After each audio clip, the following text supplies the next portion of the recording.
কাদিয়ানীরা কাফের না মুসলমান? জোরে বলেন, আস্তে আস্তে, ভয়ে ভয়ে বলেন, কাদিয়ানীরা মুসলমান না কাফের? ওরা তো কোরআন মানে, কোরআনের অনেক আয়াতই তো মানে, সবই তো প্রায় মানে, নামাজও পড়ে, রোজাও রাখে, এই করে সেই করে, সবই করে।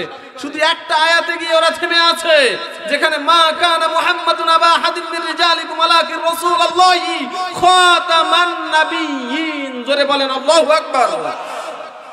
আপনাদের কাছে মজা লাগতেছে না আমি জানি, আপনাদের কাছে তিতা তিতা লাগতেছে, তো তিতা লাগলেও এটা কাজে আসবে একদিন। কিয়ামতের দিন বলবেন হুজুর আরো তিতা দিতেন, একটু মজা পাইতাম। এখন আজকে মজা না লাগলো ওই দিন কি লাগবে? মজা লাগবে। আজকের মজা চান না ওই দিনের মজা চান? আজকের। কোন দিনের মজা চান? ওই দিনের মজা চাই, ঠিক কিনা কথা বলেন? তো ওরা যে সব মানছে, একটা জায়গায় গিয়ে থেমে আছে, খাতামান নাবিয়িন, আমার রাসূল হচ্ছেন শেষ নবী, কিন্তু ওদের দাবি গোলাম আহমদ কাদিয়ানী ওদের নবী। জোরে বলেন নাউজুবিল্লাহ। তো একটা আয়াতের একটা অংশের কারণে কাফের হয়ে বসে আছে। জোরে বলেন নাউজুবিল্লাহ। তো আমরা কোন আয়াতকে অস্বীকার করতে রাজি আছি? সব আয়াতকে মানবো ইনশাআল্লাহ। ইয়া আইয়ুহাল্লাযীনা আমানু দুখুলু ফিস-সিলমি কাফা ওয়া লা তাত্তাবিউ খুতুওয়াতিশ শাইতান ইন্নাহু লাকুম আদুউম মুবিন। আল্লাহু আকবার। সমস্ত আয়াতকে মেনে নিব, সকল হাদিসকে মেনে নিব, আর পরিপূর্ণ ইসলামের মধ্যে দাখিল হওয়ার জন্য আজকে পাক্কা ইরাদা করে ময়দান ছাড়ব। রাজি আছি? রাজি আছি সবাই? আল্লাহ কবুল করুক, সকলে বলি আমিন। আল্লাহ রাসূল বললেন তোমরা তো কাফের হয়ে বসে আছো। আকিব বললেন আসলে বিষয়টা তো এতক্ষণ ভাবি নাই। কথা বলেন, কাফের হয়েও কি বুঝতে পারছে যে আসলে বিষয়টা এতক্ষণ কি ভাবি নাই? তো মুসলমান হয়ে তো বুঝতে পারলাম না।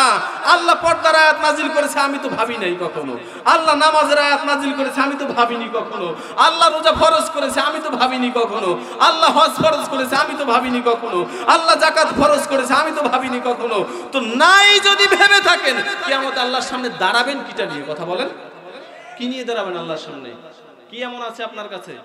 এমন কি পুঁজি আছে আপনার কাছে যে আল্লাহর সামনে দাঁড়াবেন? এত বড় দুঃসাহস আছে কই? কথা বলেন।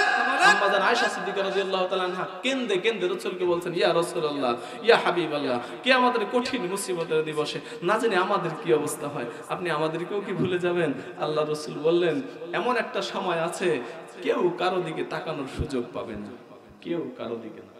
হায় হায় আফসোস, আপনি তো মনে মনে ভাবছেন আপনাকে বাঁচানোর একজন আছে। আপনাকে হয়তো আপনার পীর বাঁচাবে, আপনাকে হয়তো আপনার নেতা বাঁচাবে, আপনাকে আপনার সম্পদ বাঁচাবে। ওয়াল্লাহি ওয়াল্লাহি ওয়াল্লাহি, আল্লাহর কসম করে বলছি, আপনার নেতা বলেন, আপনার সম্পদ বলেন, আপনার সন্তান বলেন, আপনার মা বাবা স্ত্রী পুত্র পরিজন যা কিছু বলেন না কেন, আপনাকে কেউ বাঁচাতে পারবে না। কথা বলেন ঠিক কিনা? আমি বানিয়ে বললাম না না না না। ইয়াউমা ইয়াফিরুল মারউ মিন আখি ওয়া উম্মিহি ওয়া আবি ওয়া সাহিবাতিহি ওয়া বানি। আমার আল্লাহ চিৎকার করে বলছে, ও মানুষ, তুমি তো বুঝছো না। তুমি কেন বুঝছো না? তোমার বিবেক পোকায় ধরেছে, তোমার অন্তর নষ্ট হয়ে গেছে, তোমার কলিজায় পছন্দ ধরেছে। তুমি বুঝছো না, তুমি বুঝছো না। তুমি যাদের জন্য করছো আজকে, তারা তোমার থেকে পালাবে, পালাবে, কিয়ামতের দিন পালাবে। তোমার মা তোমার থেকে পালাবে, তোমার বাবা তোমার থেকে পালাবে, তোমার সন্তান তোমার থেকে পালাবে। তুমি বলবে আল্লাহকে, মা গুনা আন্নি মালিয়া।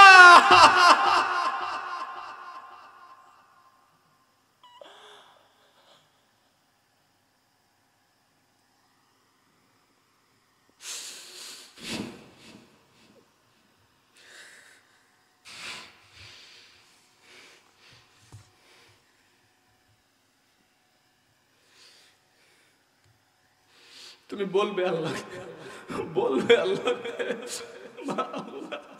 মা গুনা আন্নি মালিয়া। ও আল্লাহ, ও আল্লাহ, আমার মাল তোমাকে বাঁচাতে পারলো না। হে মুসলমান, কে আজকে তোমার রব থেকে তোমাকে আলাদা করলো? ইয়া আইয়ুহাল ইনসান মা গররাকা বিরাব্বিকাল কারীম। তোমার রব থেকে আলাদা করলো কে? পৃথক করলো কে? সম্পদ, সম্পদের তাড়নায়, সম্পদের লালসায়, সম্পদের লোভে পড়ে আল্লাহ তাআলাকে ছেড়ে দিয়ে সম্পদের পিছনে ছুটছো, আর কিয়ামতে বলবে আল্লাহ মা গুনা আন্নি মালিয়া, আমার মাল আমাকে বাঁচাতে পারলো না। হালাকা আন্নি সুলতানিয়া, আমার ক্ষমতা আমাকে বাঁচাতে পারলো না। পাগল।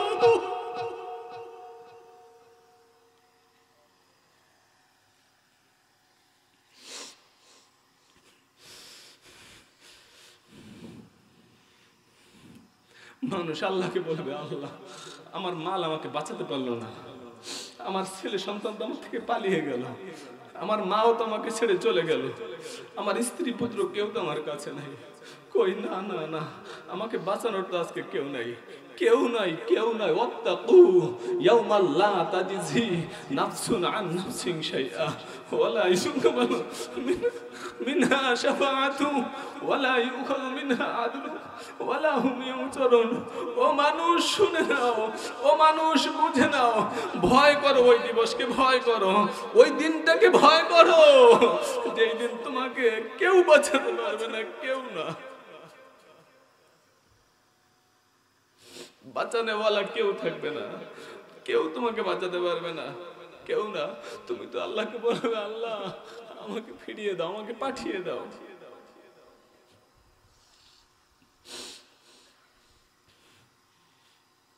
আল্লাহ রাব্বুল আলামিন মহাগ্রন্থ কালামে হাকিমে এই আয়াতগুলি অত্যন্ত গুরুত্বপূর্ণভাবে আমাদের মাঝে নাজিল করেছেন। বুঝি না তো বুঝি না, তেলাওয়াত করলেও বুঝি না, আর কখনো বোঝার চেষ্টাও করিনি। মানুষ বলতে থাকবে আল্লাহকে চিৎকার করে, আল্লাহ আমার মাল আমাকে বাঁচাতে পারেনি, আল্লাহ আমার সম্পদ আমাকে বাঁচাতে পারেনি, আল্লাহ আমার ক্ষমতা আমাকে বাঁচাতে পারেনি, আল্লাহ আমার জনতা আমাকে বাঁচাতে পারেনি, ও আল্লাহ আমার মা তো আমার থেকে পালিয়ে গেছে, আল্লাহ আমার সন্তান আমার থেকে পালিয়ে গেছে। আফসোস হয় না কেন আপনার? আপনার বিবেকটা কেন নাড়া দেয় না? আপনি যাদের জন্য করছেন তো করছেন চুরি, যাদের জন্য করছেন তো করছেন ডাকাতি, যাদের জন্য করছেন তো করছেন অন্যায় ভাবে সম্পদের পাহাড়, যাদের জন্য গড়ছেন তো গড়ছেন অট্টালিকা, আকাশ ছোঁয়া ইমারত, ও ভাই তারা আপনার থেকে পালাবে, আপনাকে হাতে কড়ি পড়ে তাদের সামনে বেঁধে রেখে যাবে। ও আমার রাব্বে কারীম, আমি জানি না আমার বাবা কি করছে, আমি তো সম্পদ পেয়েছি মাত্র, তো সেই দিন আপনাকে আসামির কাঠগড়ায় দাঁড় করানো হবে। তো বাঁচতে হয়তো এখন বাঁচতে হবে মুসলমান, বাঁচার সময় তো এখন, হায়াত আছে তো এখন তওবা করার সময় আছে। আজকে দৃঢ় প্রতিজ্ঞা করে নেব, আল্লাহ এটা করব না, অন্যায় করব না, অন্যায় পথে চলবই না, কারণ কিয়ামতে যেহেতু বাঁচা যাবে না। খুযুহু ফাগুল্লু, খুযুহু ফাগুল্লু সুম্মাল জাহিমা সাল্লু, বলছে জিনজির পরানো হবে জাহান্নামের, আর নিক্ষেপ করা হবে জাহান্নামে, অধোমুখে নিক্ষেপ করা হবে। জাহান্নামে তো যেতে পারবো না, জাহান্নামের আগুন তো সহ্য করতে পারবো না, জোরে বলেন ঠিক কিনা? ও বলতলিন মুসলমান, জাহান্নামের আগুন কি সহ্য করা যাবে? জাহান্নামে কি অগ্নিকাণ্ডের মধ্যে পোড়া যাবে? পোড়ার শক্তি আপনার আছে? যদি না থাকে আজকে দৃঢ় প্রত্যয় ব্যক্ত করতে হবে, রাব্বে কারীম তুমি তো কত নাফরমানকে, কত কাট্টা কাফিরকে ইসলামের মতো ছায়াতলে এনে সুশীতল ছায়াতলে আশ্রয় দিয়েছো, তওবার ভিত্তিতে তুমি তো কত কাফিরকে তুমি তোমার প্রিয় বান্দা করে নিয়েছো। হায় রে, ওমর তো মক্কার জমিনে সবথেকে খতরনাক ব্যক্তি ছিল, সবথেকে জঘন্য ব্যক্তি ছিল, সবথেকে নিকৃষ্ট ব্যক্তি ছিল, অথচ তুমি ওমরকে এমন ওমর বানিয়ে দিলা, এমন ওমর বানিয়ে দিলা যার উপরে তোমার 13 খানা আয়াত আছে তার সপক্ষে, জোরে বলেন সুবহানাল্লাহ। তোমার রাসূল কি বলেছে? তোমার রাসূল বলে গেছে লাউ কানা বাদা নাবিয়্যা, আল্লাহ রাসূল বলেন আমার পর তো কোনো নবী নাই, যদি থাকতো তাহলে সে হতো ওমর, জোরে বলেন না সুবহানাল্লাহ। আরে এত বড় কাট্টা কাফিরকে তুমি এত সুসম্মানের মধ্যে পৌঁছে দিলা, এত বড় জায়গায় তুমি পৌঁছে দিলা, এত সুন্দর জায়গায় তুমি পৌঁছে দিলা, দুনিয়াতে থাকা অবস্থায় তার পকেটে তুমি জান্নাতের টিকিট ধরিয়ে দিলা। ও আল্লাহ, আমি তো আব্দুর রহিমের ছেলে আব্দুল করিম, আমি তো মুসলমানের ঘরে জন্ম নিয়েছি, আমি তো কোরআনের মাহফিলে বসেছি, আমি তো কোরআনকে ভালোবাসি। আল্লাহ রাতের গভীরে তোমাকে ডাক দিলাম, তুমি কি পারো না? তোমার কি এই শক্তি নাই? তুমি কি পারো না আমাকে মাফ করে দিয়ে ওমরের মতো একটা খাঁটি ইমানদার বানাতে? আল্লাহ পারে কি পারে না? জোরে আওয়াজ তুলে বলেন পারে কি না? যদি আল্লাহ পারে তাহলে আল্লাহর কাছে তওবা করতে রাজি আছি সবাই। কে রাজি আছি সবাই? কে কে রাজি আছি আল্লাহর কাছে তওবা করতে? কে কে আল্লাহকে হাত তুলে দেখান, কে কে রাজি আছি? আরে তওবাই তো করব, তওবা করব না মানে করবটা কি? অন্যায় করেই তো জীবন কাটিয়েছি, কথা বলেন ঠিক কিনা? হাত নামান, আল্লাহ কবুল করুক। অন্যায় করেছি মানে কি করেছি শুনবেন, আক্ষেপের সাথে বলছি, আল্লাহর কসম, আল্লাহ সাক্ষী। আমি ইফতার প্রোগ্রামে গিয়েছিলাম পটুয়াখালীতে, তো ইফতার প্রোগ্রাম থেকে যখন ফিরছি, ফেরার পথে এই যে আশাখালী পার হয়ে যাচ্ছিলাম, আশাখালী চিনেন তো? আশাখালী পার হয়ে যাচ্ছি, তো আশাখালীতে যাওয়ার পরে মনে হচ্ছে কি জানেন, মনে হচ্ছে যে আসলে এটা বলতে কষ্ট হচ্ছে এখন, আল্লাহর কসম, আল্লাহ সাক্ষী আছে, অনেক কষ্ট পেয়েছিলাম। আমি কান্না করে পায়ে হাত দিয়ে বলছিলাম ওদেরকে, তোমরা রোজাটা রাখো অন্তত। হায় রে ভাই, আপনি বুঝেন না, আপনাকে আমি বুঝাতে পারি না, বুঝাতে পারি না এজন্য আমার শক্তি নাই, বুঝাতে পারি না এজন্য আমার হয়তো সামর্থ্য নাই, বুঝাতে পারি না এজন্য হয়তো আমার এলেম নাই। কি করে বুঝাবো আপনাকে, কি করে বুঝালে যে আপনি বুঝবেন সেটাই তো জানি না। কিন্তু মাঝে মধ্যে বলতে ইচ্ছে করে একটা ওমরের দরকার ছিল, এ সমাজকে শাসন করার জন্য একটা ওমর দরকার ছিল, মাত্র একটা ওমর। তুমি দিনের বেলা পানাহার করো মানে রোজার দিন, রোজা আল্লাহর হুকুম। আল্লাহ বলছেন ইয়া আইয়ুহাল্লাযীনা আমানু কুতিবা আলাইকুমুস সিয়াম কামা কুতিবা আলাল্লাযীনা মিন ক্বাবলিকুম লাআল্লাকুম তাত্তাকুন। রোজা আমি ফরজ করেছি, অথচ দিনের বেলা আমি যখন ফিরেছি দেখলাম যে সবাই দিনের বেলা প্রকাশ্যে পানাহার করছে। আস্তাগফিরুল্লাহ। অথচ ছাড়ছি না প্রকাশিত একটা বইয়ের কথা আমি বলি, ওই বইয়ের ভিতরে আমি দুনিয়ার গল্পগুজব তেমন বলি না ওয়াজ মাহফিলে, এটা আমার অভ্যাসের বাইরে, তারপরও মনে আসছে সংক্ষিপ্ত আকারে বলে যাচ্ছি। এটা একটা দুনিয়ার কিচ্ছা কাহিনীর মতো, গল্পের মতো, কিন্তু শিক্ষণীয়, তাই বলতেছি। ওই বইটার মধ্যে লেখা আছে, কোনো এক হিন্দু মূর্তি পূজারী তিনি দেখলেন যে তার সন্তান দিনের বেলা পানাহার করছে রমজান মাসে। উনি ডাকলেন, হে ছেলে তুমি এটা কেন করছো? বলে করছি, রোজা তো আর আমার না। তো মূর্তি পূজারী বলল, রোজা তোমার না হলেও তোমার প্রতিবেশী মুসলিম ভাইয়ের রোজা, এটাকে তুমি এভাবে অবহেলা তুচ্ছ তাচ্ছিল্য করতে পারো না। তো ছেলে মানছে না, না মানার কারণে ছেলেকে ব্যত্রাঘাত করেছে, শাসন করেছে। শাসন করতে গিয়ে ছেলেটার উপরে বেশি প্রহার করা হয়েছে, যে কারণে তিনি পঙ্গুত্ব বরণ করেছেন। কিন্তু ওই পাদ্রী বা ওই ইহুদি, ওই নাসারা মারা গেলেন, স্বাভাবিকভাবেই মারা গেলেন, কেউ জানেও না যে মুসলমান হয়েছে কিনা বাকি। কিন্তু হঠাৎ করে ওই এলাকার বুজুর্গ তিনি একদিন স্বপ্নে দেখে, আমি কিন্তু ওই বইয়ের কিচ্ছা বলছি আপনাকে, কোরআন হাদিস না, ভালো করে বুঝে নেবেন। উনি স্বপ্নে দেখলেন যে এই পাদ্রী বা এই ইহুদি, এই হিন্দু, উনি এই মূর্তি পূজারী, উনি জান্নাতের ভিতরে ঘোরাঘুরি করতেছে। তো উনি জিজ্ঞাসা করলো, ঘটনা কি? তুমি তো মূর্তি পূজারী। বলে, আল্লাহ জি এত বড় রহমশীল, আল্লাহ জি এত বড় করমশীল, আল্লাহ জি এত বড় গফুর ও গফফার, এটা আমার জানা ছিল না। আমি আমার ছেলেকে শুধু শাসন করেছি, বারণ করেছি দিনের বেলা এটা করো না, যেহেতু রমজান, এই রমজানকে যে সম্মান দেখাইছি, এজন্য আমি মৃত্যুর সময় কে যে এলো, কোথা থেকে যে এলো, এসে আমার কানে কানে লা ইলাহা ইল্লাল্লাহ পড়ায়া গিয়েছে। আমি লা ইলাহা ইল্লাল্লাহ পড়ে পড়ে মুসলমান হয়ে গেছি। জোরে বলেন সুবহানাল্লাহ। তো এই সম্মান দেখালো মাত্র, তো আমি তো বুঝাতে পারিনি হয়তো আপনাকে, আমি বুঝাতে পারিনি, আমি ব্যর্থ। তাই ব্যর্থতার গ্লানি বুকে নিয়ে কান্না করতে হচ্ছে, নয়তো আর কিছু না। স্বার্থ আর সামর্থ্য থাকলে তোর মাথাটা আলাদা করে দিতাম। আল্লাহর হুকুম অমান্য করছিস মানে এত বড় দুঃসাহস তোর হয় কি করে? কথা বলেন ঠিক কিনা? তা আমি পায়ে হাত রেখে ওই দিন বলেছিলাম, আফসোসের সাথে বলেছি, যে সবাই এভাবে রোজা ছেড়ে দিয়ে দিনের বেলা পানাহারে মত্ত হয়ে আছো। আল্লাহ তো গজব দিলে একজনকে দিবে না। পয়গম্বর মুসা জাবালে তুরের মধ্যে উঠে বলল, আল্লাহ অন্যায় করেছে একজন, তুমি ধ্বংস করে দিলা সবাইকে। মানে কি? মানেটা কি? পয়গম্বর মুসা আল্লাহর সাথে কথা বলতো, তো কথা বলতে বলতে বন্ধুত্ব সম্পর্ক গভীর ছিল, তো তাই অনেক সময় অনেক প্রশ্ন করে বসতেন, উল্টা পাল্টাও। আমাদের কাছে উল্টা পাল্টা মনে হলেও সম্পর্ক যদি ভালো হয়, বন্ধুত্ব যদি ভালো থাকে, আনসার ভাইকে আনসার বলেও ডাক দেয়া যায়।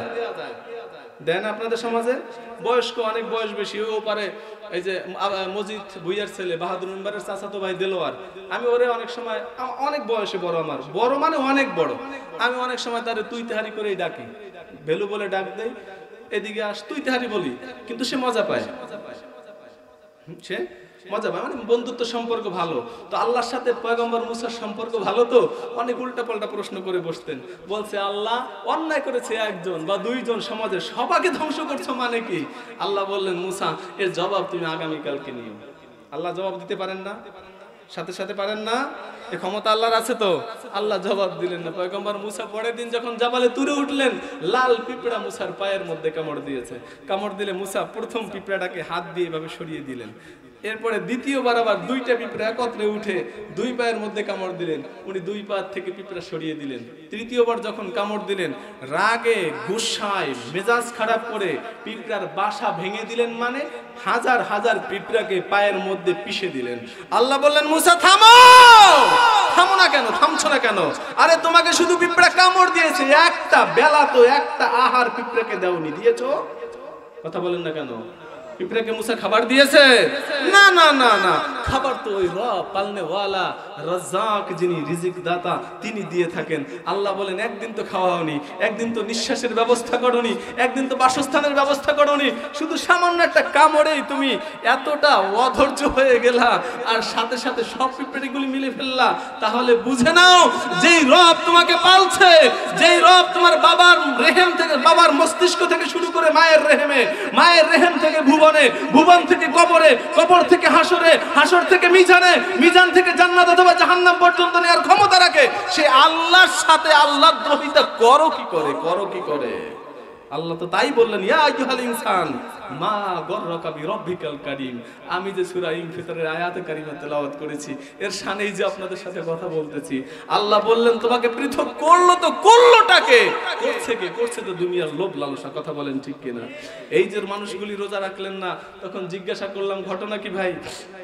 দুই একজনকে ডেকে বললাম রোজা না রাখার কারণটা বলেন। তো রোজা না রাখার কারণ সম্পর্কে আমার সামনে যেটা উপস্থাপন করলেন একটা খোড়া অজুহাত, সেটা হচ্ছে জেলে মানুষ তো তাই। নাউজুবিল্লাহ বলেন, একটু জোরে বলেন, আরো জোরে বলেন। আরে নাউজুবিল্লাহ তো জোরেই বলতে হবে, আপনি ইমানদার তাই আপনাকে জোরে নাউজুবিল্লাহ বলতে হবে, কারণ উনি যে রোজা ছেড়ে দিয়েছে আল্লাহর মহান হুকুমকে অস্বীকার করে বসে আছে। নাউজুবিল্লাহ বলেন। আরে উনি জাহান্নামের দিকে যাচ্ছে মানে আপনার ভাই যদি গজব এসে যায় না, আপনিও ধ্বংস হবেন, আপনি না শুধু আমিও হব, আমিও। তাই তো শুরুতেই বলে নিয়েছি ভাই, আপনার সাথে আমার শত্রুতা তো নাই, শত্রুতা আছে। আপনার সাথে আমার কোনো দ্বন্দ্ব আছে? আপনার সাথে বরঞ্চ বন্ধুত্ব আছে, বন্ধুত্ব। আপনি বহুতলির মানুষ, আমি আপনার এই এলাকারই সন্তান, আপনার সাথে আমার ভ্রাতৃত্বের বন্ধন আছে, আপনার সাথে আত্মীয়তার বন্ধন থাকতে পারে, আপনার সাথে আমার শত্রুতা নাই। আমি তো বাঁচাতে চাই, আপনাকে বাঁচাতে চাই, আমাকে জোরে বলেন ঠিক কিনা? কারণ আল্লাহ যে বলে দিয়েছেন কুরআন ফুসাকুম আহলিকুম নারা, বাঁচো তুমি, বাঁচাও তোমার পরিবারকে, বাঁচো তুমি, বাঁচাও তোমার আহালকে। তাই আমি নিজে বাঁচতে চাই আর আপনাকেও বাঁচাতে চাই। আপনি যদি বুঝে থাকেন আল্লাহ যেন বুঝার তৌফিক দান করে, সকলে বলি আমিন। রাত্র গভীর হয়ে গেছে, শেষ করে দিচ্ছি, আর সময় পাচ্ছি না, তো কষ্ট হচ্ছে। আবার সামনে না শ্রোতারা তো বলবেই, তারা তো বলবে রাত্র শেষ করে দেন, তার মানে রাত্র শেষ করা যাবে না। আল্লাহ যেন বুঝার তৌফিক দান করে। যদি কখনো আপনার সামনে আর আসি, যদি আল্লাহ আসার সুযোগ করে দেয়, আমি আপনাকে ঠিক এই কোরআন থেকে আবার শোনাবো। আপনি যদি কোরআন থেকে শোনেন ফায়দা কি হবে জানেন? ফায়দা হবে একটাই, কোরআন শুনছেন তো আপনাকে আল্লাহ হেদায়েত দিবে দিল ছেড়ে। কারণ ওমর তো কাফির ছিলেন, শুধু শুনছে তাহা মা আনসালনা আলাইকাল কুরআনা লিতাশকা, জোরে বলেন সুবহানাল্লাহ। শুধু কোরআনের আয়াত শুনছেন, বোন পড়ছে, ভগ্নিপতি পড়ছে, শুনছেন খেয়াল করে। হেদায়েতের নিয়ত ছিল, বলে কি বুঝার একটা ইচ্ছা ছিল। আল্লাহ তাআলা দিলটাকে ছিঁড়ে হেদায়েতের নূর ঢুকিয়ে দিয়েছে। সুবহানাল্লাহ। তো ওমরকে যদি পারে, আপনি যে আব্দুর রহিমের ছেলে আব্দুল করিম, আপনার বেলা আল্লাহ পারে না?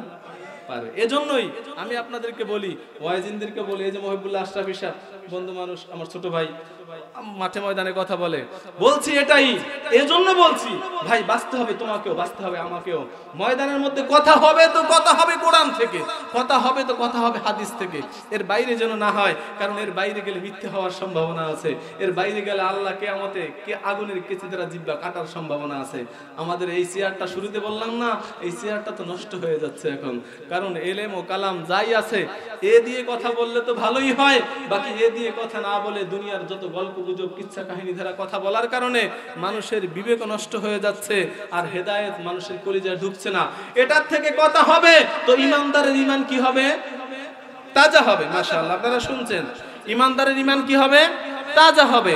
এটার থেকে কথা শুনবেন তো বেদাতের কলিজার মধ্যে হেদায়েতের নূর ঢুকবে, বেদাতের কলিজার মধ্যে হেদায়েতের নূর ঢুকবে। এটার থেকে কথা বলতে হবে।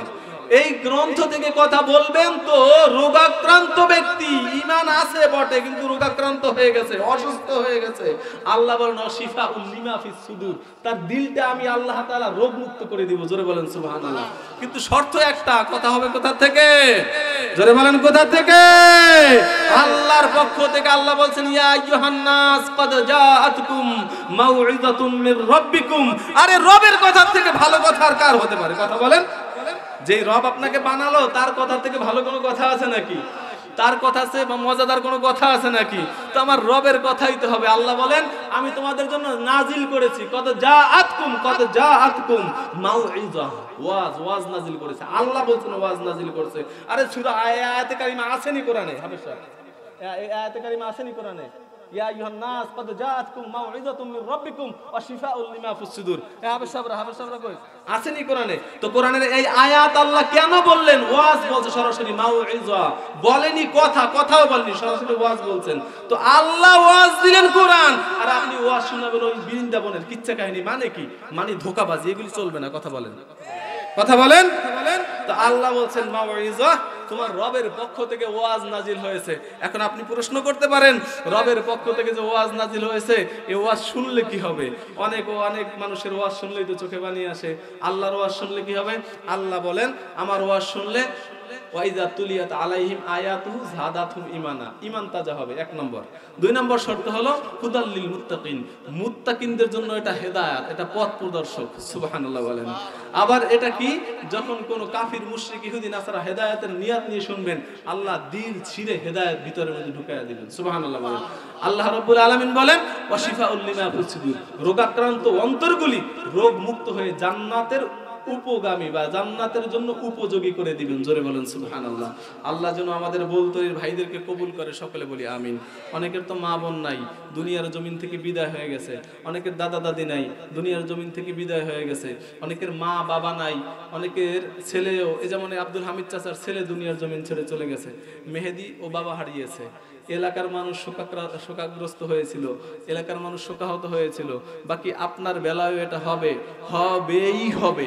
আপনি মানলেও হবে, না মানলেও হবে। আপনি বুঝলেও হবে, না বুঝলেও হবে।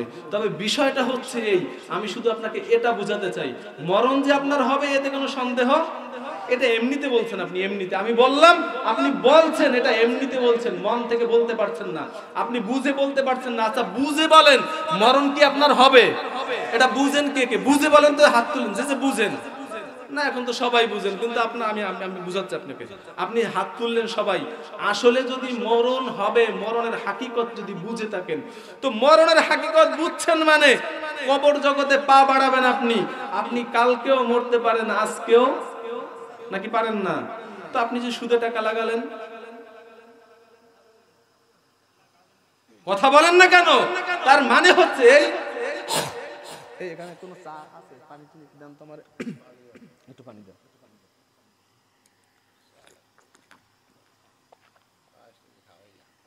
তো যেটা বলছিলাম আপনাকে, গরম পানি হলে ভালো। যেটা বলছিলাম, আপনি মরণকে অস্বীকার করছেন। কিভাবে অস্বীকার করছেন? আপনি আজকে টাকা সুদে লাগিয়েছেন। এর দ্বারা আপনি আল্লাহকে বুঝাতে যাচ্ছেন, আল্লাহ তুমি যে মরণের কথা বলছো না, ওইটা অনেক দূরে। কথা বলেন। কিন্তু আল্লাহ রাসূল বলেন ওমর মরণ তো দূরে না, আলী ও মরণ তো দূরে না, ওসমান মরণ তো দূরে না, আবু বকর মরণ তো দূরে না। মরণ হচ্ছে এই যে ঘাড়ের উপরে যে রগ আছে, এর থেকেও নিকটে। বাস্তব প্রমাণ আপনার লাগবে। বাস্তব প্রমাণ আপনাদের কাছে নাই? ভুরি আছে, ভুরি। চিন্তাও করেনি, চেতনাও ছিল না, ভাবনাও ছিল না, কিন্তু হঠাৎ করেই মরে গেছে। আছে না নাই? কথা বলেন।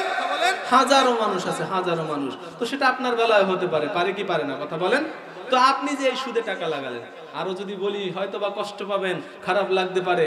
আপনি যে মরণকে মানেন, বিশ্বাস করেন, কিন্তু আপনার কাজে আর কর্মে তো মনে হচ্ছে না আপনি মরণকে বিশ্বাস করেন। কারণ আপনি যে আপনার সন্তান, 4টা সন্তান, 3টা ছেলে 1টা মেয়ে, আপনার মেয়ের সম্পত্তিকে ছেলেদেরকে ভাগ করে দিয়ে দিয়েছেন, আপনি দলিল করে দিয়েছেন। দলিল আছে না নাই? কথা বলেন। আপনার চিন্তা হচ্ছে কি জানেন? আপনার চিন্তা হচ্ছে আপনার মেয়ের সম্পদটা পর পুরুষ অর্থাৎ পর ছেলে খাবে। এটা হয় কি করে? আমার ছেলেরা খাবে।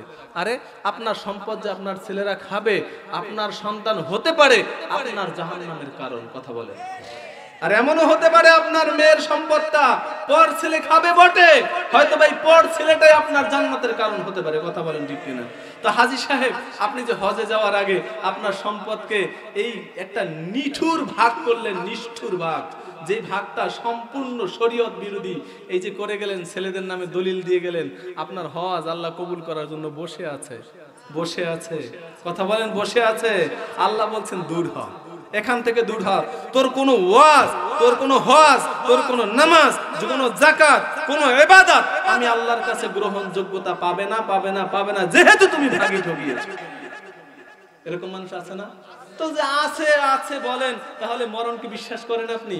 তো মরণকে বিশ্বাস যদি করেন, আগামীকালকে এই ছেলের নামে যে দলিল দিয়েছেন এটাকে আবার রিটার্ন করে মেয়ের নামেও দিবেন, অথবা কারো নামেই দিবেন না, আপনার নামে থাকবে, এটা পারা যাবে?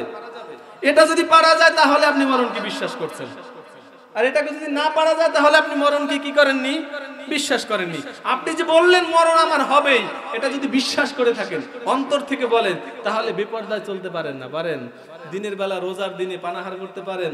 পারেন না। তো আমি আপনাদের কাছে অনুরোধ, অনুনয় আর বিনয় করে যাচ্ছি, এলাকার সন্তান হিসাবে হয়তো বা আমার কথায় অনেকে কষ্টও পেতে পারে, কিন্তু কষ্ট পেলেও বাবা এটাই সত্যি, কষ্ট পেলে বাবা এটাই সত্যি। কারণ মুহাম্মদ সাল্লাল্লাহু আলাইহি ওয়াসাল্লামের উপরে আল্লাহ এই গ্রন্থ নাজিল করেছেন এই জন্য, যাতে করে মানুষগুলি মানুষ হতে পারে, যাতে করে মানুষগুলি মানুষ হতে পারে। এখন বলবেন হুজুর কেমন কথা? হ্যাঁ, এটাই, মানুষের জন্যই আল্লাহ নাজিল করেছে কোরআন, যেন মানুষ হতে পারে। মানুষ নামের মানুষ না, মানুষের মতো মানুষ। কথা বলেন ঠিক কিনা? আমরা কি হতে চাই? মানুষের মতো মানুষ। মানুষের মতো যদি মানুষ হয়ে যায় না, সমাজটা হয়ে যাবে সোনার সমাজ, সমাজটা হয়ে যাবে মদিনার মতো সমাজ, সমাজটা হয়ে যাবে জান্নাতের সমাজ। আল্লাহ কবুল করে নিক, সকলে বলি আমিন।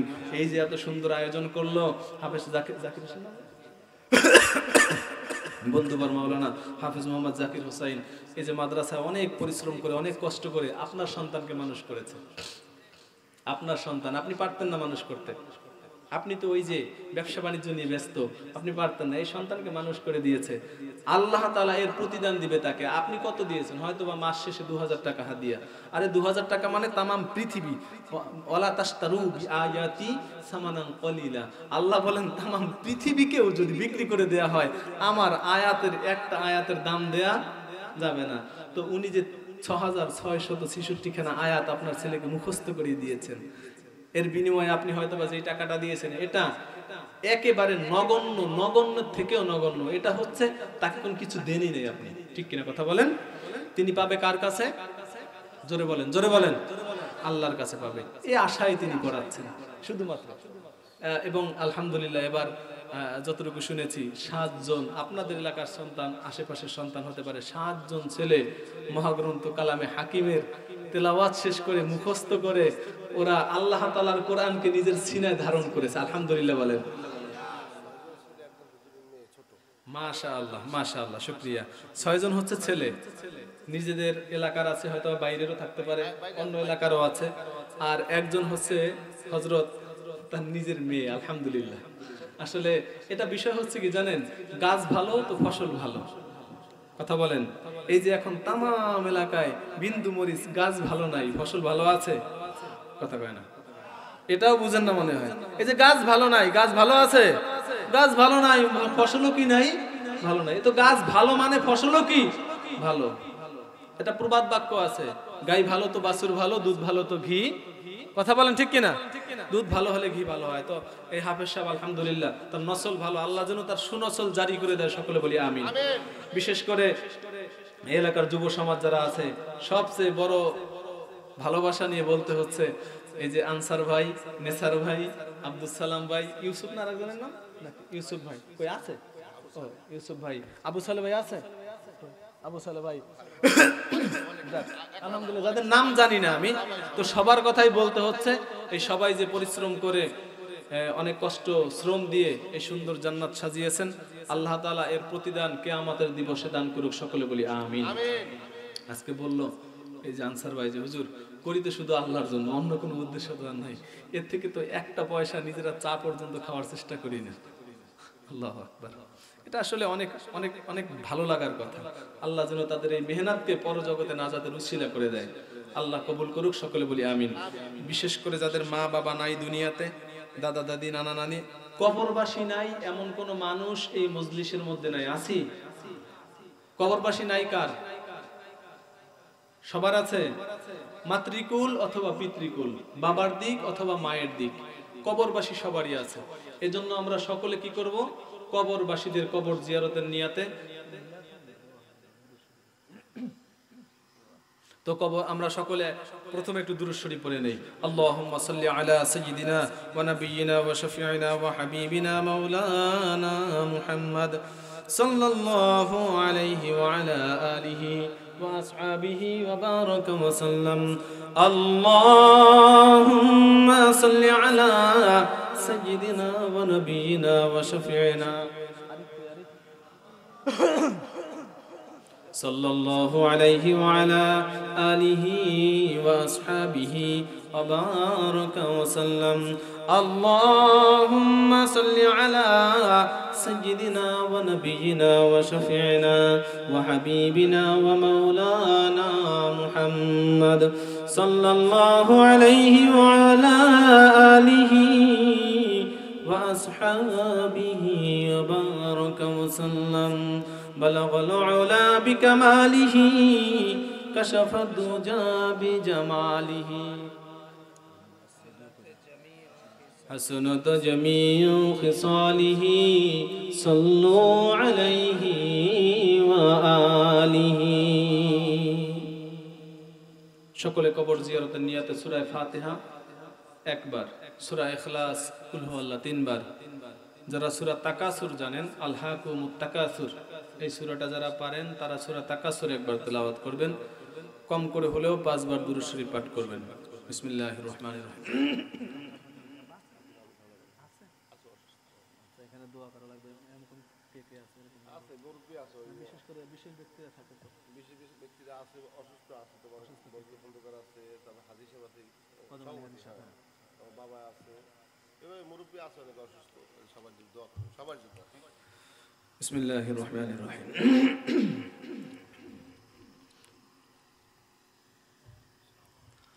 اللهم صل على محمد وعلى آل محمد كما صليت على إبراهيم وعلى بارك على محمد وعلى آل محمد كما باركت على إبراهيم وعلى آل إبراهيم إنك حميد مجيد। যেহেতু আমরা সকলে গুনাহগার, আল্লাহ তাআলার কাছে এই রাতের গভীরে তওবা করে নেই, আল্লাহ যেন আমাদের জীবনের সকল গুনাহগুলি মাফ করে দেয়। গুনার বাইরে আমরা কেউ নাই, সকলেই গুনাহগার। আল্লাহ তাআলার দাবি, আল্লাহ তাআলার কথা, ইন্নাল ইনসানা লাফি খুসর, আমরা সকলেই ক্ষতির মধ্যে রয়েছি। ক্ষতির থেকে পানাহা চাই আল্লাহর কাছে। ইয়া আল্লাহ, জীবনে অনেক অপরাধ করেছি, হয়তো বা আজকের নামাজ পড়ে না এরকম মানুষও ময়দানের মধ্যে থাকতে পারে, এশার নামাজ পড়ে না এরকম মানুষও থাকতে পারে। তো এরকম মানুষ যদি থাকে, আল্লাহ তো বলে নাফরমান থাকলে আমি দোয়া কবুল করি না। পয়গম্বর মুসার হাত ফিরিয়ে দিয়েছিল আল্লাহ, বলছে হে মুসা তোমার দোয়া কবুল হবে না, কারণ নাফরমান রয়েছে মজলিসে। তো এরকম নাফরমান আমাদের মজলিসেও থাকতে পারে বা আছে, ঠিক কিনা কথা বলেন? তো এরকম মানুষ যদি থাকে, আল্লাহ বলেন দোয়া ফিরিয়ে দিছি, পয়গম্বর মুসা বললেন নাফরমান বের হয়ে যাও। তো এই মজলিস থেকে একটা মানুষকে বের করে দিলে সবাই বুঝবে, সবাই জানবে, ইতিহাস সাক্ষী থাকবে যে এই মানুষটা কি নাফরমান। যদি আমি উঠে যাই যে নাফরমান হিসেবে, গুনাহগার হিসেবে, সবাই জানবে আমি গুনাহগার, আমি নাফরমান। তো এই কথা চিন্তা করে মজলিসের মধ্যেই নীরবে নিস্তব্ধে চক্ষুটা বন্ধ করে আল্লাহকে ডাক দিয়েছেন। আল্লাহ কি বলে জানেন? আমার আল্লাহ বলেন ইল্লা মান তাবা ওয়া আমানা ওয়া আমিলা আমালান সালিহা ফাউলাইকা ইউবাদদিলুল্লাহু সাইয়্যাতিহিম হাসানাত। ও বান্দা, তুমি যদি বলো না একবার আমাকে আল্লাহ আমি ভুল করেছি, একবার যদি বলো না আমাকে আল্লাহ আমি অপরাধ করেছি, আমি অপরাধী, একবার যদি বলো, জানো কি করব আমি তোমার গুনাহকে মাফ করে দিব। সুবহানাল্লাহ। আল্লাহ বলছেন, আল্লাহ বলেন আমি তোমার গুনাহকে মাফ করে দিব। এরপরে আল্লাহ বলেন ও বান্দা শোনো, তুমি যে গুনার জন্য অনুতপ্ত হয়েছো না, তুমি যে নিজেকে ছোট করে দিয়েছো আমার সামনে, তুমি যে নিজেকে বিলীন করে দিয়েছো, তুমি যে তওবা করেছো, এই জন্য আমি আরো কি করবো জানো? তোমার পিছনের গুনাহগুলিকে আমি আল্লাহ ফাউলাইকা ইউবাদদিলুল্লাহ সাইয়্যাতিহিম হাসানাত, হাসানাত আমি তোমার গুনাহগুলিকে ভালোতে পরিণত করে দিব, নেকি করে দিব। সুবহানাল্লাহ। বলেন না ভাই, এরকম রব আপনি কোথায় পাবেন? এমন মনিব আপনি কোথায় পাবেন? এমন মালিক আপনি কোথায় পাবেন বলেন? তো এই জন্য আসুন না, যদি ভুল করে থাকি আল্লাহ তাআলার কাছে তওবা করে নেই। এবছরেও যদি রোজা ছেড়ে থাকি আল্লাহর কাছে তওবা করে নেই। আর আজকেও যদি নামাজ ছেড়ে থাকি আল্লাহর কাছে তওবা করে নেই। আমার মা যদি বিপর্দায় চলে আল্লাহর কাছে তওবা করে নেই। আমার স্ত্রীকে যদি বিপর্দায় রাখি আল্লাহর কাছে তওবা করে নেই। আমার মেয়ে আমার বোন যদি বিপর্দায় চলে আল্লাহর কাছে তওবা করে নেই, আমি যদি সুদের কারবারি হই আল্লাহর কাছে তওবা করে নেই, আমি যদি ঘুষের কারবারি হই, আমি যদি অন্যায়কারী হই, এক কথায় আমি যদি গুনাহগার, বড় গুনাহগার, এর চেয়ে গুনাহ আর থাকে না, সর্বোচ্চ গুনাহগার আমি। কিন্তু আল্লাহ কি বলে জানেন? আমার নাম গফুর ও গফফার। সুবহানাল্লাহ।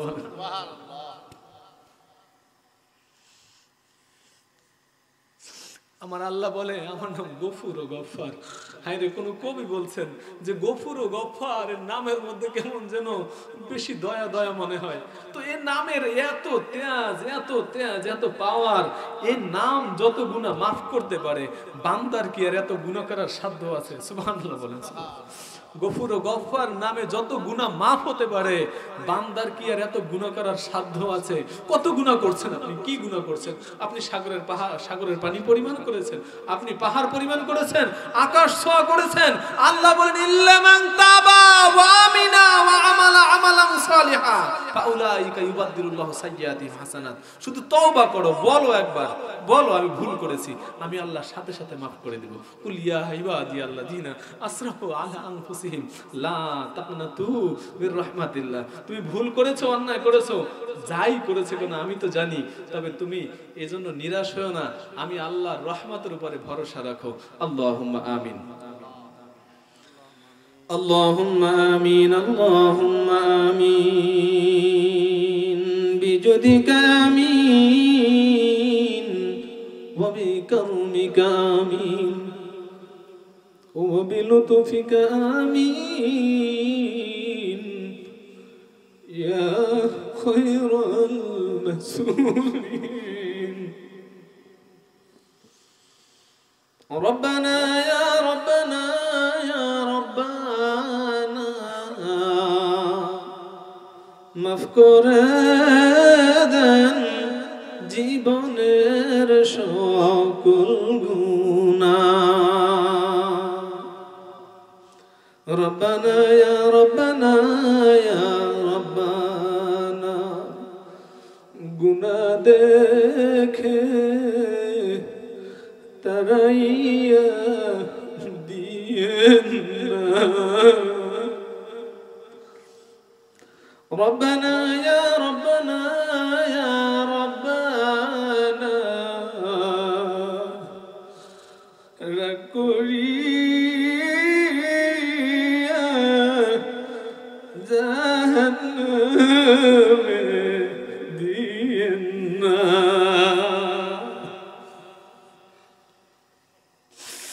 ربنا ربنا يا ربنا জাহান্নামের আযাব সইতে পারব না। ربنا ظلمنا أنفسنا وإن لم تغفر لنا وترحمنا لنكونن من الخاسرين يا رب كريم। রাতের গভীরের মালিক, ও মহান পালনেওয়ালা রব, তোমার রুবুবিয়তের নজর ধারা তাকা দেখো আল্লাহ। ইয়া আল্লাহ, বৌতুলির জমিনের মধ্যে খোলা আকাশের নিচে তোমার কতগুলি বান্দা অবুঝ শিশু বাচ্চার মতো চোখের পানি ছেড়ে ফেল ফেল করে কান্না করে দিয়েছে আল্লাহ। ইয়া আল্লাহ, যদিও আমাদের হাতগুলি বড়ই নাপাক, আমাদের জবানগুলি নাপাক, ইয়া আল্লাহ গুনাহের সাগরের মধ্যে পড়ে গেছি গো মাওলা। ইয়া আল্লাহ, তদুপরি তোমার রহমতের দিকে চেয়ে আছি। ইয়া রাব্বে কারীম, দুনিয়ার জমিনে নজর করলে দেখি ছোট ছোট বাচ্চা সন্তানগুলি যখন ময়লা মেখে যায় শরীরের মধ্যে, প্রস্রাব পায়খানা কাদা মাটি দ্বারা শরীরগুলি নাপাক হয়ে যায়, আর ওই সন্তানগুলি যখন মাকে মা মা মা বলে ডাক দেয়, দুনিয়ার জমিনে এমন কোন মা নাই,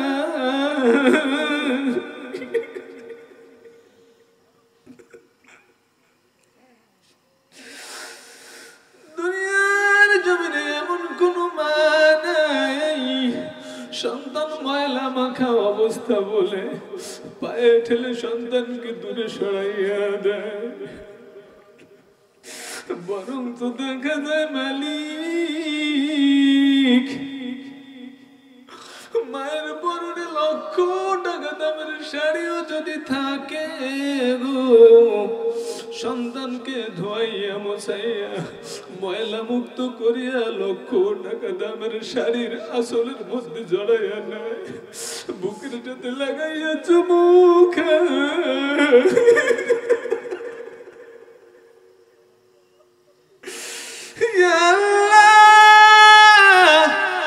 এই মায়ের যে তোমার লক্ষ লক্ষ কোটি গুণে মায়া বেশি, এই সামান্য মায়ের কারণে মা রাতের বেলা ঘুমায় না, এই সামান্য মায়ের কারণে মায়ের সামনে কান্না করা যায় না, এই সামান্য মায়ের কারণে মা ভিজা জায়গায় ঘুমায়।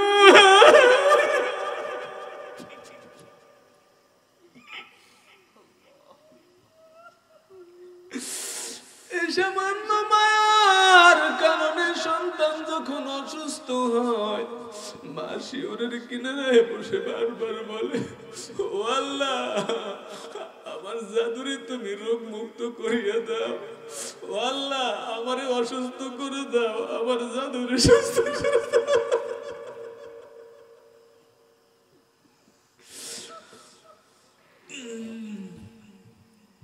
ওগো রব্বে কারীম, সামান্য মায়ার কারণে মা যদি এমন করতে পারে, এই মায়ের চেয়ে তো লক্ষ লক্ষ কোটি গুণে তোমার মায়া বেশি। মেহেরবানি করে তোমার মায়ের নজর দিয়ে তাকাইয়া দেখো, এই গুনাহগার বান্দাগুলির নাপাক ময়লা অবস্থায় আমরা হাত তুলেছি, আমাদেরকে তোমার রহমতের সাগরে চুবাইয়া চুবাইয়া ধোয়াইয়া মোছাইয়া তোমার রহমতের কোলে তুলিয়া না ইয়া রব্বুল আলামিন। এই গভীর রজনী পর্যন্ত আমার ভাইয়েরা মহাগ্রন্থ কালামে হাকিম থেকে শোনার জন্য অধীর আগ্রহে বসে আছে। ইয়া আল্লাহ, তোমার একটা বান্দাও একটু নড়াচড়া করে নাই, চাতক পাখির নেই তোমার কোরআনের কথাগুলি শুনেছে। ইয়া আল্লাহ, আমি তো বলনি ওয়ালা, কিন্তু তুমি তো করনে ওয়ালা। ইয়া আল্লাহ, আমি বলেছি তুমি করে দিও মালিক। তোমার যে সকল বান্দারা আজকে ওয়াদা করেছে, সকল ওয়াদার উপর ইস্তেকামত থাকার তৌফিক দিয়ে দাও। আয় আল্লাহ তাআলা, এই মাহফিল যারা আয়োজন করেছে অত্যন্ত সুন্দরভাবে সুশৃঙ্খলভাবে সাজিয়ে গুছিয়ে তুলেছে, আল্লাহ মেহেরবানি করে তাদের হায়াতের মধ্যে তুমি বারাকা দান করে দাও। আয় আল্লাহ তাআলা, এর প্রতিদান দুনিয়ার জমিনে চাই না, কিয়ামতের কঠিন মুসিবতের দিন ইয়াকে উসিলা করে জান্নাতের সুউচ্চ মাকাম দান করে দিও আল্লাহ। আয় আল্লাহ তাআলা, খাস করে ফরিয়াদ, এই পাশে একটা মাদ্রাসা, হিফজ মাদ্রাসা, মেহেরবানি করে মাদ্রাসাকে শিক্ষক ছাত্র দ্বারা ভরপুর কামিয়াবি নসিব করে দাও। আয় আল্লাহ তাআলা, হাফেজ সাহেবের হায়াতের মধ্যে বারাকা দান করে দাও, তার মেহনতকে তুমি পরজগতের জন্য কবুল করে নাও। আয় আল্লাহ তাআলা, ৬-৭ জন ছাত্র আল্লাহ কোরআনুল কারীমকে হিফজ করেছে, মুখস্থ করেছে। আয় আল্লাহ তাআলা, এই কোরআনে কারীম যারা মুখস্থ করেছে তাদের সম্মানের সাথে তাদের বাবা মায়ের সম্মান বৃদ্ধি করে দাও। আয় আল্লাহ তাআলা, এলাকার উসিলায় আল্লাহ সমস্ত এলাকার মুর্দাদেরকে তুমি মাফ করে দাও। রব্বে কারীম, তোমার দরবারে ফরিয়াদ, অনেকেই অসুস্থ আছেন, খাস করে মাহফিলের সভাপতি কদম আলী ব্যাপারী সাহেব সহ আনসার ভাইয়েরা আব্বা আয় আব্বাল আলামিন অনেক মুরব্বীরা অসুস্থ আছে নাম না জানা মেহেরবানি করে পরিপূর্ণ শিফা থেকে শিফায়ে আজলা কামিলা নসিব করে দাও ইয়া আল্লাহ ইউসুফ ভাই হজের নিয়ত করেছে মেহেরবানি করে তার হজকে হজ মাবরুর হিসাবে কবুল করে নাও ও রব্বে কারীম একদিন মসজিদের মধ্যে এলান হয়ে যাবে আমার নাম আমি দুনিয়াতে নাই আল্লাহ ওই দিনটা আসার পূর্বে আমাদের সকলকেই তোমার আপন বান্দা হিসাবে কবুল করে নাও রব্বুল আলামিন মাবুদ সন্তান কাঁদবে বাবা বলে হে আল্লাহ প্রতিবেশী কাঁদবে রোনাজারি করে কিন্তু কেউ বাঁচাতে আসবে না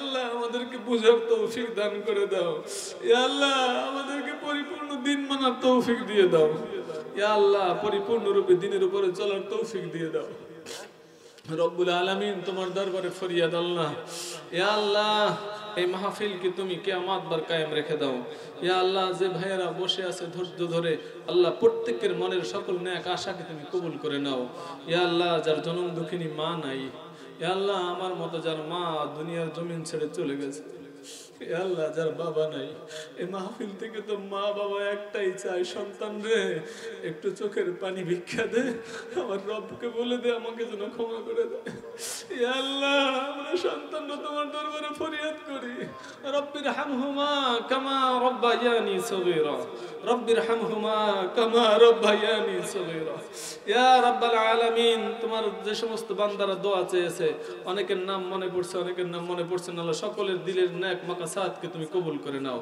ইয়া আল্লাহ পটুয়াখালীর মেয়র মহিউদ্দিন ভাই তার আব্বা দুনিয়ার জমিন ছেড়ে চলে গেছে মুআজ্জিম হোসেন আল্লাহ তার কবরকে জান্নাতি নূরে নূরান্বিত করে দাও ইয়া আল্লাহ তার মা সাফিয়া বেগম অসুস্থ বার্ধক্যজনিত কারণে মেহেরবানি করে তার পরিপূর্ণ সুস্থতার সাথে নেক হায়াত দান করে দাও ইয়া আল্লাহ মহিউদ্দিন ভাইয়ের হায়াতের মধ্যে বারাকা দান করে দাও ইয়া আল্লাহ জনগণ ও দেশের খেদমত করার তৌফিক দিয়ে দাও সৎভাবে মানুষের পাশে থাকার সুযোগ দিয়ে দাও ইয়া আল্লাহ আমাদের এলাকার অত্যন্ত গর্বের বিষয় আমাদের এই মাটি ও মানুষের বর্তমান জননেতা রব্বুল আলামিন অধ্যক্ষ মুহিবুর রহমান এমপি মহোদয় মাননীয় প্রতিমন্ত্রী আল্লাহ তার হায়াতের মধ্যে বারাকা দান করো আল্লাহ পরিপূর্ণ সুস্থতার সাথে দেশ ও জাতির খেদমতের তৌফিক দান করো আয় আল্লাহ তাআলা আগামী কালকের প্রধান বক্তা যিনি মাওলানা ইলিয়াসুর রহমান জিহাদি বন্ধুবর তিনি অনেক ভালো মানুষ ভালো আলোচক রব্বুল আলামিন তিনি এই মাহফিলের উদ্দেশ্যেই এখন রওনা করেছেন চলে আসতেছেন আল্লাহ তাকে সহি সালামতে আসার তৌফিক দিয়ে দাও আগামী কালকে যেন সুন্দরভাবে কোরআনের বাণী শোনাতে পারে সেই তৌফিক দিয়ে দাও সুবহানা রাব্বিকা রাব্বিল ইজ্জাতি আম্মা ইয়াসিফুন ওয়া সালামুন আলাল মুরসালিন ওয়ালহামদুলিল্লাহি রাব্বিল আলামিন আসসালামু আলাইকুম ওয়া রাহমাতুল্লাহ শুনেন যদি কারো প্রয়োজন হয় আমার কার্ড বা